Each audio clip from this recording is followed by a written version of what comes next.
இந்த வீடியோக்குள்ள போறதுக்கு முன்னாடி நம்ம சேனலை சப்ஸ்கிரைப் பண்ணாதவங்க சப்ஸ்கிரைப் பண்ணிடுங்க. பக்கத்துல இருக்க பெல் பட்டனையும் கிளிக் பண்ணிக்கோங்க. வாங்க வீடியோக்குள்ள போகலாம். சின்ன திரையில வெற்றிகரமா ஓடிட்டு இருக்க சிறகடிக்க ஆசை சீரியலோட வாரம் ப்ரோமோ வீடியோ வெளியாகி இருக்கு. ரோகிணியோட முன்னாள் கணவர் மற்றும் மகன் கிரிஷ் பத்தின உண்மை மீனாவுக்கு தெரிய வந்ததும் அவங்களால அந்த உண்மையை குடும்பத்தினர்கிட்ட சொல்ல முடியல. இதனால மனவேதனையில தவிச்சுக்கிட்டு இருக்காங்க மீனா.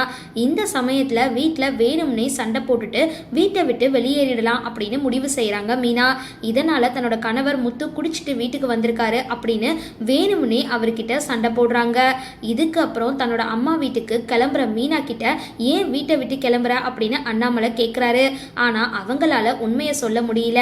அவங்க உண்மையை சொல்லுவாங்களா இல்லையா அப்படின்றத பொறுத்திருந்து பார்க்கலாம். ஆனா இந்த ப்ரோமோ வீடியோ வெளிவந்த உடனே சிறகடிக்க ஆசை சீரியல் ரசிகர்கள் கொஞ்சம் ஏமாற்றம் அடைஞ்சிருக்காங்க. மீனாவை ஏன் இவ்வளவு டம்மியா காட்டுறீங்க அப்படின்னு கடுப்பாகி சமூக வலைதளங்கள்ல பதிவிட்டுட்டு வராங்க. சரி, இந்த வீடியோ பத்தின உங்களோட கருத்துக்களை கீழே கமெண்ட் பாக்ஸ்ல போஸ்ட் பண்ணுங்க. வீடியோ பிடிச்சிருந்தா லைக் பண்ணுங்க, ஷேர் பண்ணுங்க, மறக்காம டிபி காபி சேனலை சப்ஸ்கிரைப் பண்ணுங்க.